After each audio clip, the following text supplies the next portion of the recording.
विरोध में हूँ, इसलिए नहीं कि इसमें मुसलमान का क्या होगा, हिंदू का क्या होगा, से दल के साथियों से धोखा करके भाजपा सात निश्चय का कार्यक्रम भी मैंने बनवाया। बार सीए एनआरसी की चर्चा हुई तब मैं नीतीश जी के साथ था और इसी मुद्दे पर नीतीश कुमार ने उस समय लोगों से दल के साथियों से धोखा करके भाजपा के साथ मिलकर इस बिल को लाने में, इसके प्रावधान को देश में लागू कराने के पक्ष में वोट दिया था। तब मैंने खुलकर दल में रहते हुए विरोध किया, उनके दल को छोड़ा और मैं बिल्कुल ही इस पूरी परिकल्पना के, इस अध्यादेश के, इस कानून के विरोध में हूँ। इसलिए नहीं कि इसमें मुसलमान का क्या होगा, हिंदू का क्या होगा, भाजपा क्या कह रही है, विपक्षी दल क्या कह रहे हैं। इस पूरे कानून के विरोध में इसलिए है कि ये संविधान की मूल भावनाओं के विपरीत है। जो इस देश के फाउंडिंग फादर्स हैं, जिन लोगों ने इस देश को बनाया, जिन लोगों ने संविधान को बनाया, उन्होंने इस बात को तय किया कि जाति, धर्म, वर्ग के आधार पर किसी भी तरह का भेदभाव नहीं किया जाएगा। तो जैसे ही आप नागरिकता को धर्म से जोड़ेंगे, चाहे आपकी मंशा ठीक हो या खराब हो, अलग विवाद का मामला है, बहस का मुद्दा है, लेकिन आप संविधान की या इस देश को बनाने वालों की जो मूल भावना है उसका अनादर कर रहे हैं। इसलिए मैं सीए के खिलाफ में पहले भी था, आज भी हूं और आगे भी रहूंगा। मैं कुंदन हूं, दैनिक जागरण से। मेरा एक सवाल है कि चिराग पासवान को लेकर ये संशय खत्म हो चुका है, वो एनडीए में हो, एनडीए के लिए इतना महत्वपूर्ण कैसे है चिराग? अब ये तो जाकर एनडीए वालों से पूछिए कैसे महत्वपूर्ण। देखिए, जिस भाजपा को आप लोग इतना ताकतवर समझते हैं, ये देश मान रहा है, अमित शाह, मोदी वगैरह, अगर आप इनको गहराई से, करीब से अगर देखना, जानना, समझना चाहेंगे तो आपको पता चलेगा कि जहां पर इनके खिलाफ लोग या राजनीतिक दल खड़े होकर मजबूती से चुनाव लड़े और इनको हरा दिया, वहां पर कभी इनकी हिम्मत नहीं हुई फिर से खड़ा होकर चुनाव लड़ने की। तो बिहार वो भूमि है जब 2015 में अमित शाह और मोदी अपने सारे प्रयास के बावजूद उनको सफलता नहीं मिली। और वो जो डर है, वो इतना बड़ा डर है हारने का। जब आपको ज्यादातर जगह पर आसान जीत मिलती है, तो कहीं पर जब आप हार जाते हैं तो आप उससे डरते बहुत ज्यादा है। तो कहीं ना कहीं भाजपा को ये डर है, भाजपा की लीडरशिप को, कि बिहार की जो राजनीतिक मैं कहूँगा पृष्ठभूमि है, यहाँ का जो सोशल फैब्रिक है, जो यहाँ समाजवाद की जड़ें हैं, वो इतनी मजबूत हैं या इतनी गहरी हैं कि भाजपा के लिए इतना आसान नहीं है कि पूरे बिहार को अपने एक मोदी के स्लोगन पर जीत लिया जाए। ऐसा उनको लगता है। सच्चाई क्या है ये तो भगवान जाने, लेकिन ऐसा उनको लगता है। इसीलिए वो इस तरह के गठबंधन, जैसे नीतीश कुमार के लिए अभी कुछ महीना पहले आकर यही अमित शाह ने मंच से खड़े होकर कहा कि बिहार की जनता, एक आदमी सुन लीजिए, चुनाव से पहले या बाद किसी भी हालत में नीतीश कुमार को वापस नहीं लिया जाएगा। इनके लिए भाजपा के दरवाजे हमेशा के लिए बंद। वही अमित शाह जो इतनी बड़ी बड़ी बात बोलते हैं, ये लोग दावा करते हैं हम 400 सीट जीतेंगे। नीतीश कुमार जैसा आदमी जो कि बिहार में रहने वाला साधारण राजनीतिक समझ रखने वाला आदमी भी जानता है कि नीतीश कुमार के राजनीतिक वजूद बिहार में अब कोई बहुत मजबूत नहीं है। ये उनके राजनीति का अंतिम दौर है। लेकिन अगर वो भी वापस आ रहे हैं तो भाजपा को उसको मानने, स्वीकार करने में कोई दिक्कत नहीं है।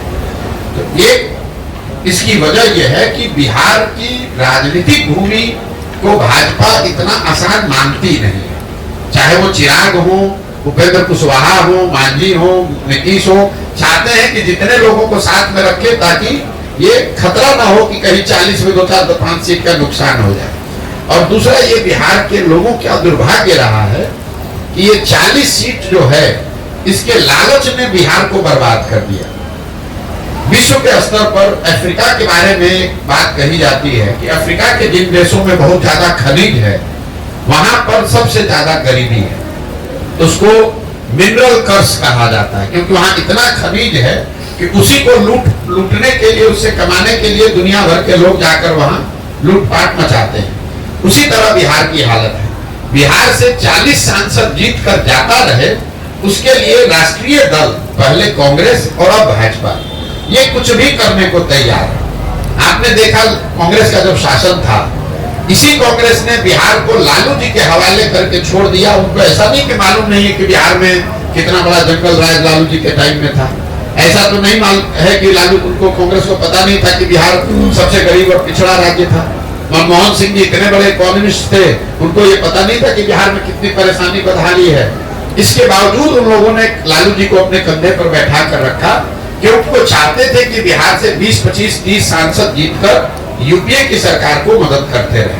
तो जो काम कांग्रेस ने लालू जी के साथ किया, वही काम आज भाजपा नीतीश के साथ कर रही है कि नीतीश को साथ में रखो, चिराग को साथ में रखो, इन लोगों की मदद से 30-35 सांसद हम लोग का जीत कर जाता रहे। उसके बाद बिहार में जो होता रहे उससे कोई दिक्कत नहीं। बिहार के पूरे बच्चे मजदूर बने रहे, कोई दिक्कत नहीं है। बिहार में गरीबी बदहाली हो, कोई दिक्कत नहीं हो। बिहार के बच्चे जब गुजरात जाए तो उसको बिहारी कहकर उसका मजाक उड़ाए, गाली दे, लेकिन बिहार से 35-40 सांसद हम लोग का जीत कर जाता रहे। ये जो सोच है, ये जो लालच है, यही इन चीजों को कराता है। बिहार के चुनाव में आपकी क्या भूमिका रहेगी? जी, लोकसभा चुनाव में क्या भूमिका? मेरी कोई भूमिका नहीं है। हमारी भूमिका हमने तय की हुई। हमारी भूमिका बिहार में समाज के स्तर पर काम करने की है। मैंने आपको पहले बताया, हमारा लक्ष्य पहले से निर्धारित है।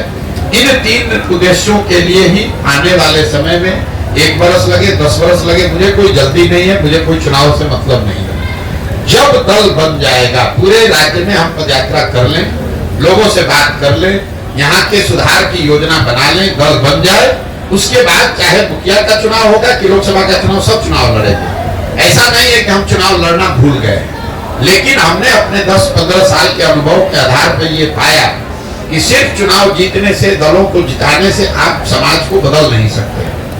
हम जनसुराज में क्या कर रहे हैं, कर पाएंगे, तो बात की बात है। 2015 में तो हमने महागठबंधन के साथ बिहार जीत लिया था। 7 निश्चय का कार्यक्रम भी मैंने बनवाया, बिहार विकास मिशन की परिकल्पना भी बनवाई, लेकिन उससे बिहार नहीं सुधरा।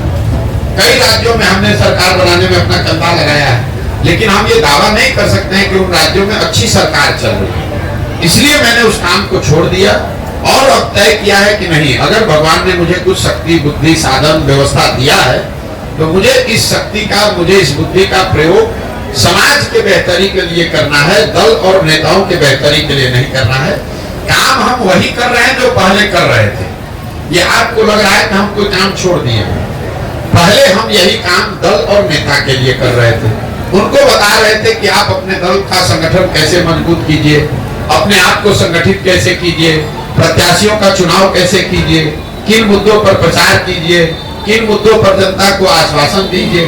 वही काम आज भी कर रहे हैं। फर्क बस इतना है कि पहले ये दल और नेता के लिए कर रहे थे, अब ये बिहार की जनता के लिए कर रहे हैं। तो चूंकि संख्या बड़ी है, इसलिए आपको लग रहा है तो बड़ा क्योटिक है, लेकिन काम यही कर रहे हैं। जाकर गांव-गांव लोगों को बता रहे हैं कि आप अपने बीच से कैसे लोगों को चुनकर निकाल सकते हैं, कैसे संगठित हो सकते हैं, कैसे अपने बच्चों के लिए एक नई व्यवस्था बना सकते हैं। और वो करने में मैं या जनसुराज आपकी मदद करेंगे, सहयोग करेंगे, सलाह देंगे, आपका हाथ पकड़ के आपको बढ़ाएंगे। आप आइए, साथ मिलकर ये व्यवस्था बनाएंगे। 75% जो आरक्षण नीतीश जी के द्वारा दिया गया, इस आरक्षण को आप किस नजरिए से देखते हैं? इससे क्या लाभ? देखिए, ऐसा है, आरक्षण को लेकर इस देश में को बनाने वाले लोगों ने संविधान में एक व्यवस्था बनाई। उन्होंने ये अध्ययन करके अपनी सामाजिक राजनीतिक समझ के आधार पर ये तय किया कि समाज के वो वर्ग जो सदियों से शिक्षा या सामाजिक कारणों से पीछे रह गए, उनको प्रोएक्टिवली मदद करके आगे बढ़ाया जाए। उसमें एक समय सीमा भी तय की गई कि कितने वर्ष तक ये आरक्षण रहेगा, लेकिन उसमें ये भी तय किया गया कि ये मानकर ये किया गया कि उतने दिन में वो जो समाज के पिछड़े वर्ग है वो सामान्य वर्ग के बराबर हो जाएंगे। तो आरक्षण बना रहना चाहिए, बिल्कुल इसके पक्ष में है। तब तक बना रहना चाहिए जब तक वो वर्ग जो जिनको वंचित या पिछड़ा माना जा रहा है वो सामान्य वर्गों के बराबर न हो जाए, शैक्षणिक, सामाजिक और आर्थिक नजरिए से। तीसरा, आपने कहा कि जो आरक्षण बढ़ाया घटाया, ये तो लालू नीतीश जैसे जो नेता हैं आरक्षण का विशुद्ध प्रयोग अपने राजनीतिक हित के लिए करते हैं। मैं आपको एक आंकड़ा दे देता हूं। बिहार में टोटल लोग जो सरकारी नौकरी में हैं, चपरासी से लेकर मुख्य सचिव तक, कॉन्ट्रैक्चुअल एम्प्लॉय भी अगर जोड़ दीजिएगा तो टोटल 1.57% लोग ही सरकारी नौकरियों में हैं। इसको याद रखिए, 13 करोड़ की आबादी है जिसमें करीब 1.5% लोग सरकारी नौकरी में हैं। अब आप आरक्षण 1.5% में चाहे 65 कर दीजिए या 80 कर दीजिए या 100 में 100 कर दीजिए, मान लीजिए कि आपने 100 में 100% भी रिजर्व कर दिया, तो भी समाज का 98.5% आदमी को तो इसका कोई फायदा नहीं है। यही वजह है कि आप देख रहे हैं कि सरकारी नौकरियों में आरक्षण के प्रावधान के बावजूद जो अभी जातीय जनगणना हुआ उसमें क्या निकल के आया कि जो जातियां, जो समाज आज से 30 साल पहले सबसे पीछे थे, आज भी वो वहीं के वहीं खड़े हैं। उनका सुधार सिर्फ नौकरियों में आरक्षण से नहीं होगा। जब तक आप उनके बच्चों को पढ़ने की व्यवस्था नहीं करेंगे, जब तक आप उनको खेती के लिए जमीन नहीं देंगे, जब तक आप उनको रोजी रोजगार के लिए पैसा पूंजी नहीं देंगे, तब तक सिर्फ सरकारी नौकरियों में आरक्षण को फेर बदल करके आप समाज के बड़े वर्ग को नारा उससे लगवा सकते हैं, उसका वोट ले सकते हैं, लेकिन उसका भला नहीं कर सकते। मैं हमेशा कहता हूं कि लालू जी ने सामाजिक न्याय के नाम पर जो काम किया है, गरीबों को, वंचितों को आवाज दिया, ऐसा उनका दावा है और इस बात के लिए लालू जी का सम्मान होना चाहिए। मैं रोज मन से कहता हूं कि लालू जी का इस बात के लिए सम्मान होना चाहिए कि लालू जी के प्रयास से समाज के कई समाज वर्गों को आवाज मिली, सम्मान मिला, हिम्मत मिला, बल मिला। लेकिन लालू जी ने जिन वर्गों को बल दिया, आवाज दिया, उन वर्गों के बच्चों के शिक्षा की व्यवस्था नहीं की, उन वर्गों के लोगों को उन्होंने जमीन नहीं दिया, उन वर्गों के लोग बिजनेस व्यापार कर सके इसके लिए पैसा पूंजी नहीं दिया।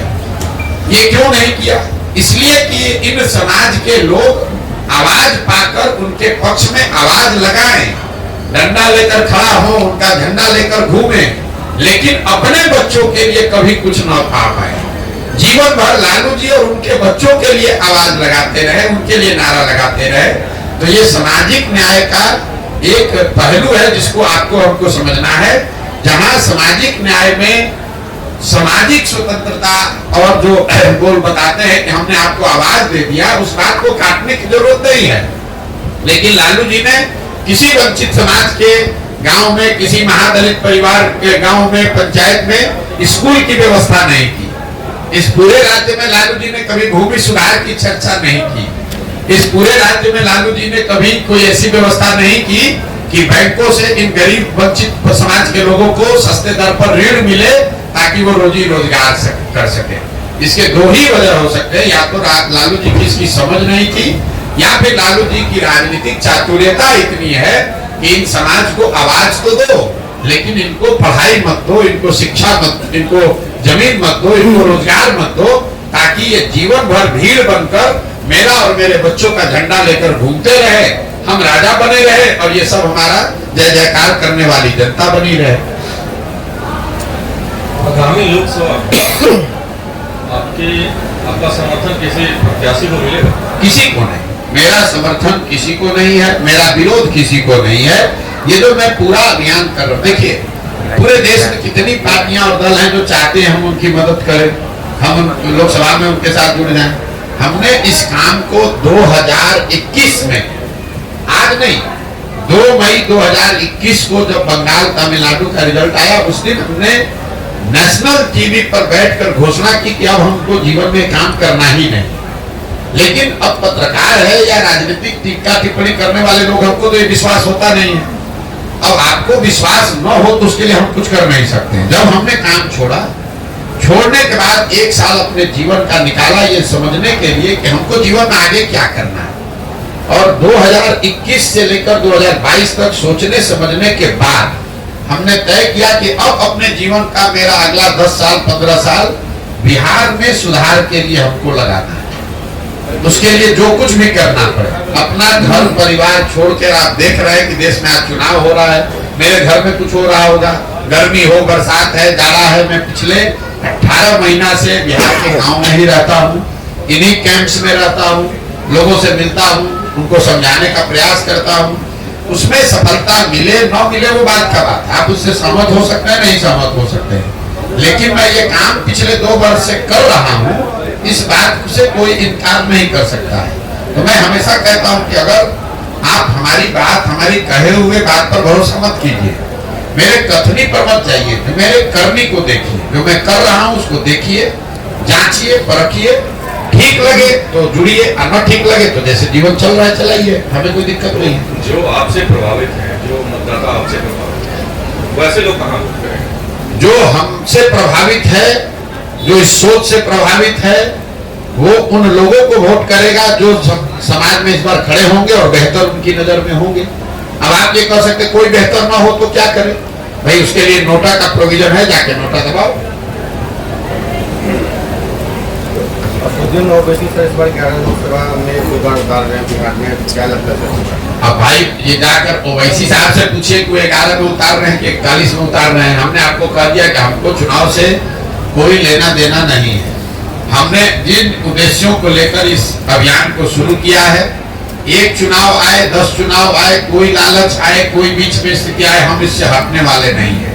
बिहार की जनता को जो आश्वासन देकर ये अभियान शुरू किया है कि जब तक पूरा बिहार पैदल न चल लें, जब तक गांव-गांव जाकर लोगों से मिल ना लें, समझ ना लें, उनकी मदद से नया दल न बना लें, तब तक कोई भी राजनीतिक गतिविधि में हमारी कोई भूमिका है नहीं।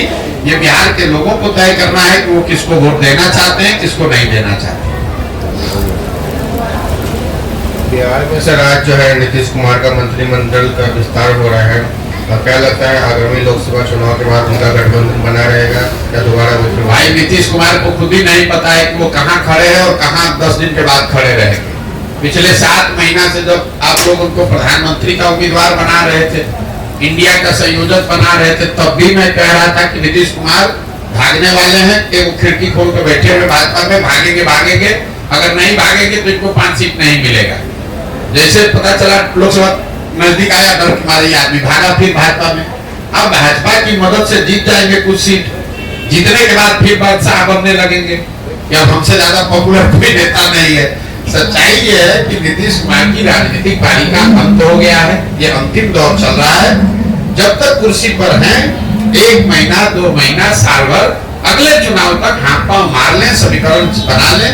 अगला लोग जब विधानसभा का चुनाव होगा तो चाहे वो भाजपा के साथ लड़े, कि महागठबंधन के साथ लड़े, कि अकेले लड़ जाए, नीतीश कुमार के दल जदयू को ये घोषणा अभी कर देते हैं। लोकसभा के बारे में कहे थे तो भागे डर के मारे, अभी घोषणा कर देते हैं जदयू को 20 सीट नहीं आएगा, चाहे भाजपा के साथ लड़ लें, चाहे मोदी जी आके उनका प्रचार कर दें। और भाजपा वालों को भी चुनौती दे रहे हैं, अगर इनको दम है, अगर भाजपा के नेतृत्व को दम है तो घोषित करे कि नीतीश कुमार अगला मुख्यमंत्री होगा और चुनाव लड़ के दिखा दी विधानसभा में। इनको भी अपनी औकात दिख जाएगी इस बार कि नीतीश कुमार को अपने कंधा पर बैठा के कितना दिन ये लोग बिहार की जनता की आंख में धूल झोंकेंगे। पिछले ही बार बिहार की जनता ने 42 को उतार दिया था, इस बार इतना निश्चय कर देगा कि भाजपा चाहेगी भी तो कुछ नहीं कर सकती है। और मैं फिर से रिपीट कर दे रहा हूँ, किसी भी फॉर्मेशन में नीतीश कुमार लड़े, इनको 20 सीट नहीं आएगा विधानसभा में। भाजपा के साथ लड़े तो, जब फिर से भाग के आरजेडी के साथ लड़े तो, अकेले लड़े तो। और दूसरी बात ये कह देते हैं कि भाजपा को दम नहीं है, भाजपा को दम नहीं है कि ये घोषित कर दे कि अगला चुनाव नीतीश कुमार के चेहरे पर विधानसभा का लड़ा जाएगा। अगर ये घोषित कर देंगे तो उनके समर्थन में हम खड़ा हो जाएंगे, नहीं कर सकता। उनको भी मालूम है कि नीतीश कुमार का नाम अगर घोषित किया तो बिहार का जनता सिरे से साफ कर देगा। नीतीश को तो साफ करेगा, उनको भी कर देगा। इस जिले के बाद जो है अगला जिला कौन सा होगा? और इस जिला के बाद 16 तारीख को अभी तक के कार्यक्रम के हिसाब से मधेपुरा जाएंगे, मधेपुरा के बाद सुपौल, सुपौल से अररिया, किशनगंज, पूर्णिया, उसके बाद कटिहार। और अपना जो है राजनीतिक दल कब तक बन सकता है? अब फिर वही बात, अरे भाई जब पदयात्रा पूरा हो जाएगा तो दल बन जाएगा। इस पदयात्रा का किलोमीटर और दिन निश्चित नहीं है, इसके उद्देश्य निश्चित है, इसका लक्ष्य निश्चित है। तो लक्ष्य को पूरा करने में कभी 20 दिन लगता है। मान लीजिए हम सोच कर आए कि सहरसा में एक काम को 20 दिन में कर लेंगे, लेकिन अगर 24 दिन भी लगेगा तो हमारे लिए ये जरूरी है कि वो काम हो, बजाय इसके कि 20 दिन में जल्दी से पूरा करके मधेपुरा पहुंच जाए। हमारे लिए पदयात्रा कोई किलोमीटर पूरा करने का रिले रेस नहीं है, मैराथन नहीं है। नहीं तो हम देखिए कितने बड़े बेवकूफ है, 18 महीना से चल रहे हैं, अभी आधे बिहार चलता है। यहाँ का नेता लोग 1 महीना में पूरा बिहार का दौरा कर लेता है। राहुल जी 6 महीने में पूरा देश चल दिए, बीच में छुट्टी भी लेते हैं लोग, अमेरिका भी जाते हैं, घर भी जाते हैं, हम घर भी नहीं जाते हैं, कहीं छुट्टी भी नहीं लिए, फिर भी 18 महीने हो गए, अभी आधा बिहार ही कर पाए। इसलिए कि हमारा काम करने का तरीका दूसरा है, हम उनके जितना होशियार नहीं है। अभी तेजस्वी यादव आए, उन्होंने 7 दिन में पूरा बिहार कर दिया। उससे पहले आपने देखा नीतीश कुमार ने 1 महीने में पूरे बिहार का समाधान कर दिया। राहुल जी ने 6 महीने में पूरा देश सुधार दिया। तो भाई हमें उतनी क्षमता नहीं है, हम धीरे चलने वाले कछुआ है, हम धीरे धीरे ही चलेंगे और हमको अभी पूरा बिहार करने में 1-1.5 साल और लग सकता है। हमको कोई घबराहट नहीं है, 2 बरस लगे, 4 बरस लगे, करना यही है, संकल्पित होकर आए हैं। जब तक बिहार को सुधारने के लिए ये व्यवस्था न बना ले तब तक पीछे हटने वाले नहीं है। दुनिया में कोई प्राथमिकता नहीं है, हमारे लिए एक ही प्राथमिकता है, आने वाले कुछ वर्षों में बिहार को सुधारने की व्यवस्था बनाई जाए। बहुत बहुत धन्यवाद। सर एक युवाओं के